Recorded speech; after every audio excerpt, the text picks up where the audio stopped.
ओम शांति। आज 29 जून 2026। आज के श्री माँ वाक्यों में हमारे परमपिता परमात्मा शिव कहते हैं, मीठे बच्चे, अपने को आत्मा समझ आत्मा से बात करो तो फूल में खुशबू आती जाएगी। अपने को आत्मा समझ आत्मा से बात करो तो फूल में खुशबू आती जाएगी, दे अभिमान की बदबू निकल जाएगी। प्रश्न, अपनी खुशबू चारों ओर फैलाने वाले सच्चे फूल व परवाने कौन हैं? उत्तर, सच्चे फूल वह हैं जो अनेकों को आप समान खुशबूदार फूल बनाएं। श्रीमत पर चल, क्षमा पर जल मरने वाले अर्थात पूरा पूरा बलिहार जाने वाले, जीते जी मरने वाले सच्चे परवानों की व ऐसे फूलों की खुशबू स्वतः ही चारों ओर फैलती है। गीत बजा। महफिल में जल उठी क्षमा परवानों के लिए। ओम शांति। जैसे परवानों ने गीत सुना, परवाने कहो व फूल कहो, बातें की है। बच्चे समझते हैं हम सचमुच परवाने बने हैं या सिर्फ फेरी पहनकर चले जाते हैं, क्षमा को भूल जाते हैं। क्षमा कौन है? हमारा प्यारा बाबा। हर एक को अपनी दिल से पूछना है कि हम कहाँ तक फूल बने हैं और ज्ञान की खुशबू फैलाते हैं। अपने जैसा फूल किसको बनाया है? ये तो बच्चे जानते हैं कि ज्ञान का सागर बाप है, उनकी कितनी खुशबू है। जो अच्छे फूल व परवाने हैं उनकी जरूर अच्छी खुशबू आएगी। वह सदैव खुश रहेंगे, औरों को भी आप समान फूल व परवाने बनाएंगे। फूल नहीं तो कली बनाएंगे। पूरे परवाने वह हैं जो जीते जी मरते हैं, बलि चढ़ते हैं अथवा ईश्वरीय औलाद बनते हैं। कोई साहूकार किसी गरीब के बच्चे को गोद में लेते हैं तो बच्चों को उस साहूकार की गोद में आने से फिर वही माँ बाप याद आते रहते हैं और गरीब की याद भूल जाएगी। जानते हैं कि हमारे माँ बाप गरीब हैं, परंतु याद साहूकार माँ बाप को करेंगे जिससे धन मिलता है। साधु सन्यासी आदि हैं, वह साधना करते हैं मुक्ति धाम में जाएं। सब मुक्ति के लिए ही पुरुषार्थ करते हैं, परंतु मुक्ति का अर्थ नहीं समझते। कोई कहते हैं ज्योति ज्योत समाया, कोई कहते हैं पार निर्वाण धाम जाते हैं। निर्वाण धाम में जाने को ज्योति में समाना या मिल जाना नहीं कहा जाता। तुम समझते हो हम दूर देश के रहने वाले हैं, इस गंदी दुनिया में रहकर क्या करेंगे? बच्चों को समझाया है जब कोई से मिलो तो ये समझाना पड़े कि ये बना बनाया ड्रामा है। सतयुग त्रेता फिर संगम युग। ये भी समझाया है सतयुग के बाद त्रेता का संगम होता है। ये युग फिरता है और ये कल्प फिरता है। बाप युगे युगे नहीं आते हैं जैसे मनुष्य समझते हैं। बाप कहते हैं जब जब जब सब तमो प्रधान बन जाते हैं, कलयुग का अंत होता है, उस कल्प के समय पर, उस कल्प के संगम पर मैं आता हूँ। युग युग युग पूरा होता है तो कलाएं कम होती हैं। ये तो जब पूरा ग्रहण लग जाता है तब मैं आता हूँ। मैं युगे युगे नहीं आता हूँ। ये बाप बैठ परवानों को समझाते हैं। परवानों में भी नंबरवार हैं। कोई तो जल मरते हैं, कोई फेरी पहनकर चले जाते हैं। श्रीमत पर तुम ही चल सकते हो। अगर कहाँ भी श्रीमत पर ना चले तो माया पिछाड़ती रहेगी। श्रीमत का बहुत गायन है। श्रीमत भगवत गीता कहा जाता है। शास्त्र तो बाद में बैठ जिन्होंने बनाए तो उस समय बुद्धि रजो होने के कारण समझा कि श्री कृष्ण द्वापर में आया। मैं आता ही तब हूँ जब आदि सनातन देवी देवता धर्म प्रायलोप हो जाता है, बाकी सब धर्म रहते हैं। ऐसे नहीं कि ये देवी देवता धर्म वाले मनुष्य गुम हो जाते हैं, परंतु ये भूल जाते हैं कि हम देवी देवता धर्म के थे। अपने को हिंदू समझने लगते हैं। ये भी ड्रामा में नूंद है। जब भूले तब तो फिर मैं आकर देवी देवता धर्म की स्थापना करूं। ये एक ही बाप है जो आकर दुखधाम से सुखधाम का मालिक बनाते हैं। तुम कहेंगे अभी हम नर्क के मालिक हैं। दुनिया को तमोप्रधान तो बनना ही है। सब पतित हैं तब पावन सब पतित हैं तब तो पावन के आगे जाकर नमस्ते करते हैं। अब बाप कहते हैं श्रीमत पे चलो। जन्म जन्मांतर का बोझा सिर पर बहुत है, नहीं तो त्राही त्राही करनी पड़ेगी। वह तो समझते हैं आत्मा निर्लेप है, परंतु नहीं, आत्मा ही सुख दुख देखती है। ये कोई समझते नहीं। बाबा बार बार समझाते हैं मंजिल बहुत भारी है। इस समय तुम पुरुषार्थ करते हो जबकि दुखी हो। जानते हो सतयुग में हम बहुत सुखी रहेंगे। वहाँ ये पता नहीं रहेगा कि हमको फिर दुखधाम में जाना है। हम सुख में कैसे आए हैं, कितने जन्म लेंगे, कुछ भी नहीं जानते। अभी तुम जानती हो तो ऊंच कौन ठहरे। तुम ईश्वर की औलाद होने के कारण जैसे ईश्वर नॉलेजफुल है, ऐसे तुम भी नॉलेजफुल ठहरे। अभी तुम ईश्वरीय औलाद हो, परंतु नंबरवार। कोई तो बड़े मस्त हैं, समझते हैं हम बाबा की मत पर चलते रहते हैं। जितना मत पे चलेंगे उतना श्रेष्ठ बनेंगे। बाप सम्मुख बैठ बच्चों को समझाते हैं, बच्चे दे अभिमान छोड़ दो, दे ही अभिमानी बनो। निरंतर याद करो, साथ तो बाप तो सदैव है ही सुखदाता। ऐसे नहीं कि दुख भी बाप ही देते हैं।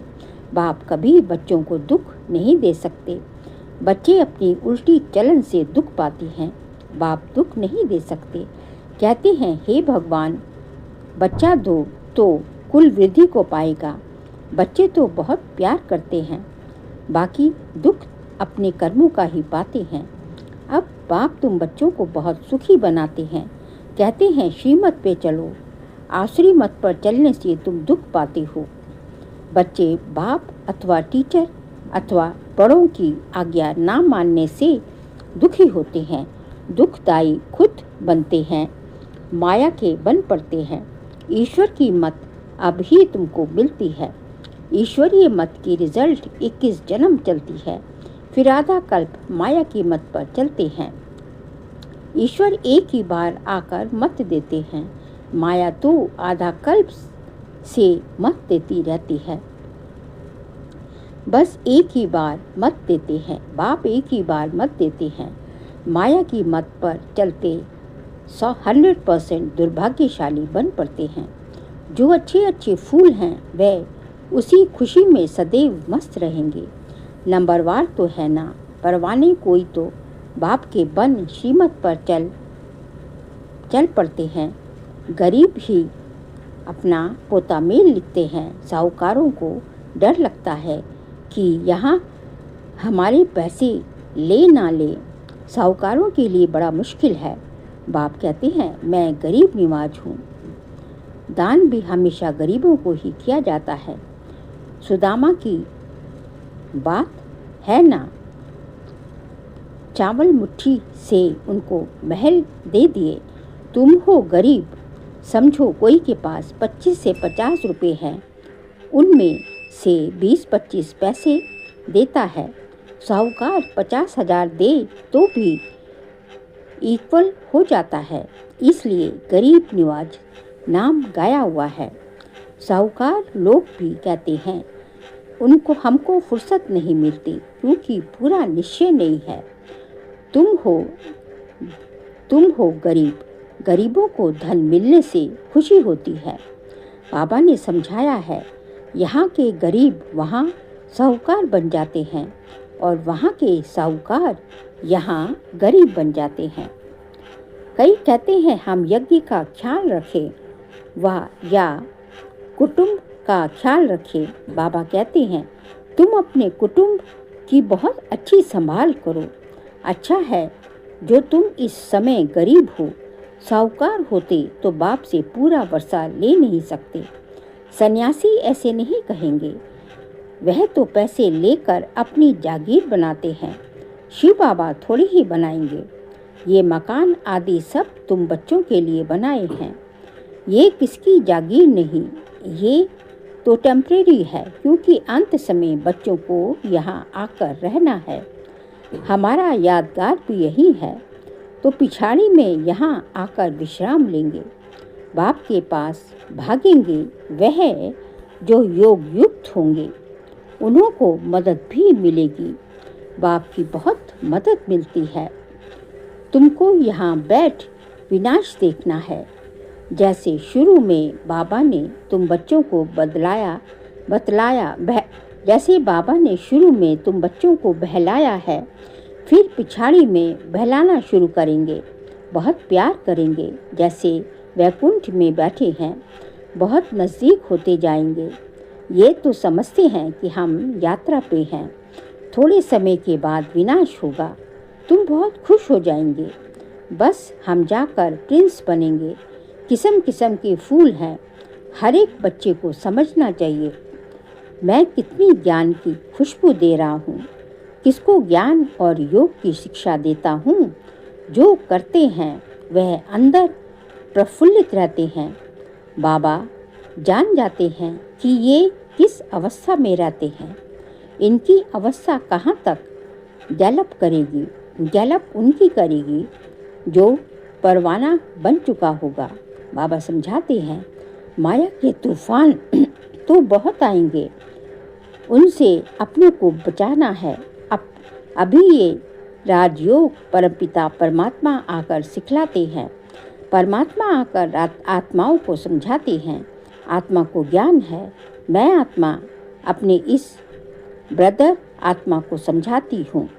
जैसे परमात्मा बाप हम आत्मा बच्चों को समझाते हैं, हम भी आत्मा हैं। बाबा हमको सिखलाते हैं, हम फिर इन आत्माओं को समझाते हैं। परंतु ये आत्मापन का निश्चय ना होने के कारण अपने को मनुष्य समझ लेते हैं, मनुष्य को ही समझाते हैं। मैं परमात्मा तुम आत्माओं से बात करता हूँ, तुम आत्मा को सुनाता हूँ। ऐसे तुम देही अभिमानी होकर किसको सुनाएंगे तो ये तीर झट लगेगा। अगर खुद ही देही आत्म अभिमानी नहीं रह सकते तो धारणा करा नहीं सकते। ये बड़ी ऊंची मंजिल है। बुद्धि में ये रहना चाहिए कि हम इन ऑर्गन से सुनते हैं।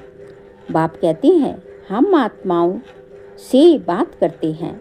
बाबा का फरमान है अशरीरी भव, दे अभिमान छोड़ो, मेरे को याद करो। ये बुद्धि में आना चाहिए।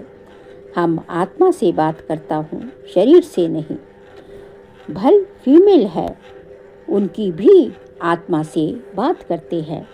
तुम बच्चे समझते हो हम बाबा के तो बन गए, परंतु नहीं, इसमें बड़ी सूक्ष्म बुद्धि चलती है। मैं आत्मा हूँ, मैं इनकी आत्मा को समझाता हूँ। ये हमारा भाई है, इनको रास्ता बताना है। आत्मा समझ रही है, ऐसे समझो तुम आत्मा को तीर लगे। देह को देखकर सुनाते हो तो आत्मा सुनती नहीं है। पहले ये वार्निंग दो कि मैं आत्मा से बात करता हूँ। आत्मा को ना तो मेल ना फीमेल कहेंगे। आत्मा तो न्यारी है। मेल फीमेल शरीर से नाम पड़ता है। जैसे ब्रह्मा सरस्वती को मेल फीमेल कहेंगे, शिव बाबा को ना मेल ना फीमेल कहेंगे। तो बाबा आत्माओं को समझाते हैं बड़ी मंजिल है, पॉइंट बड़ी कड़ी है। आत्मा को इंजेक्शन लगाना है, तब दे अभिमान टूटता है, नहीं तो खुशबू नहीं आएगी, ताकत नहीं रहेगी। बात बहुत छोटी है। हम आत्मा से बात कर रहे हैं। बाप कहते हैं तुमको वापस जाना है, इसलिए आत्म अभिमानी बनो। मन मना भाव, फिर ऑटोमेटिकली मध्याजी भाव भी आ जाता है। अभी बड़ी सूक्ष्म बुद्धि मिलती है। सवेरे में उठ विचार सागर मंथन करना है।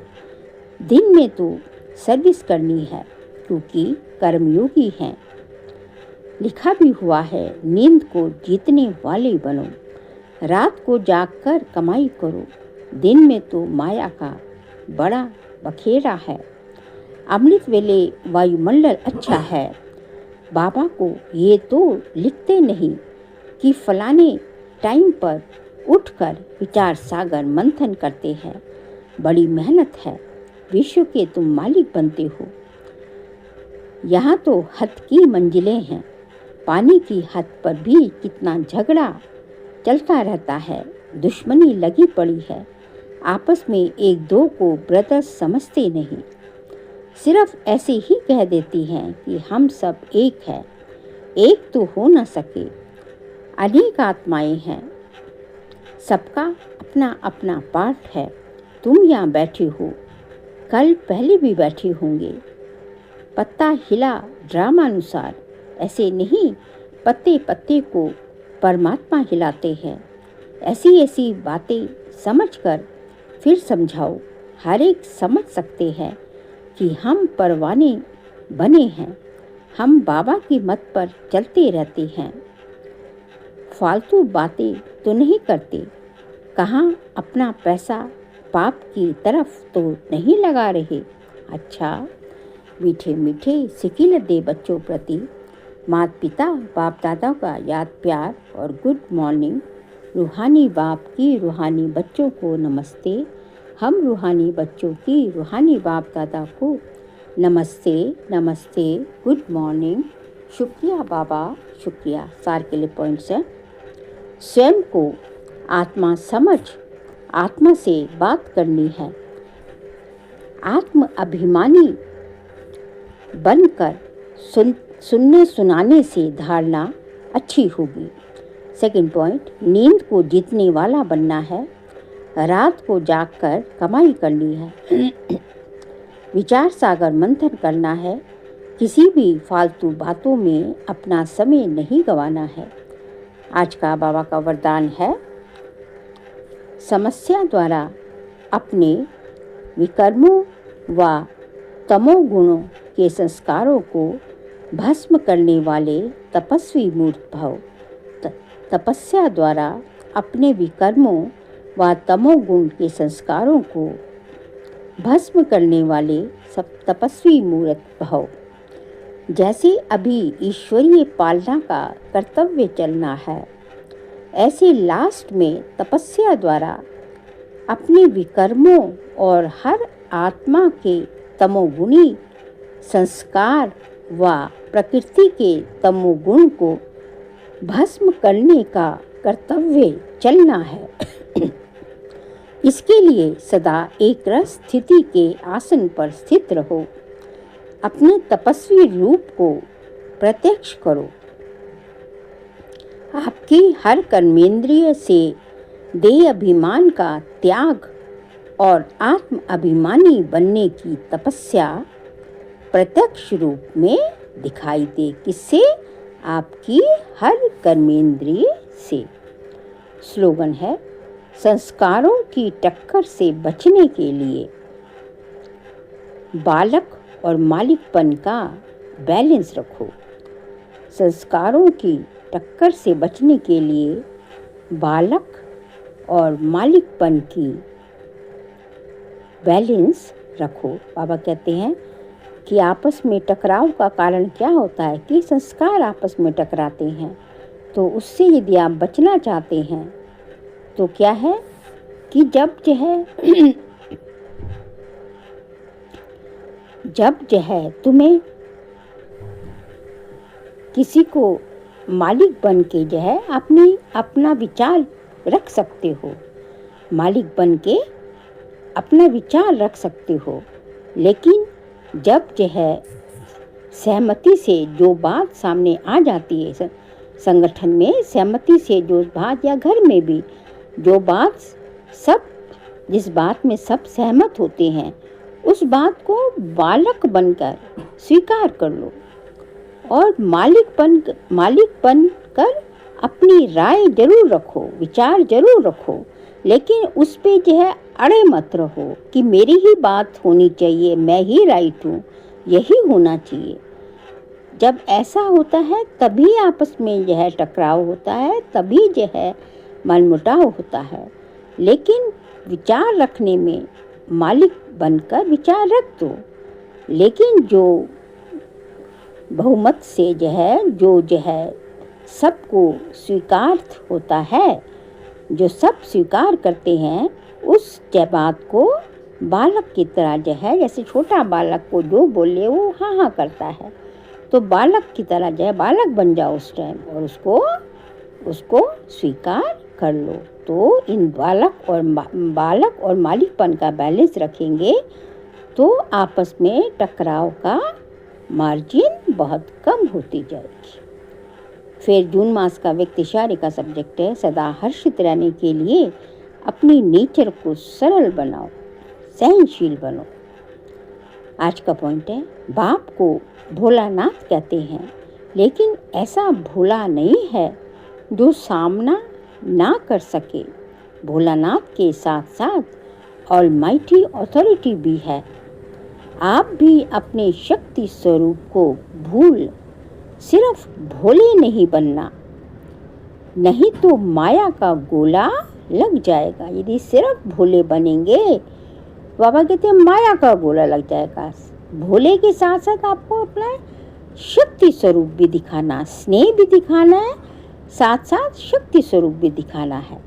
ऐसा शक्ति स्वरूप बनो जो माया सामना करने के पहले ही नमस्कार कर ले। बाबा कहते हैं ये ऐसा शक्ति स्वरूप बने कि माया आपका सामना ना करे, पहले ही वो नतमस्तक हो जाए। बहुत सावधान, खबरदार, होशियार रहना है, हर समय अलर्ट, सावधान, क्योंकि जरा सी नज़र हटी, जरा सी सावधानी हटी और दुर्घटना घटी। कुछ भी हो सकता है जीवन में, इसलिए हमें हर कदम में हमें अलर्टनेस चाहिए, सावधानी चाहिए। अच्छा, ओम शांति।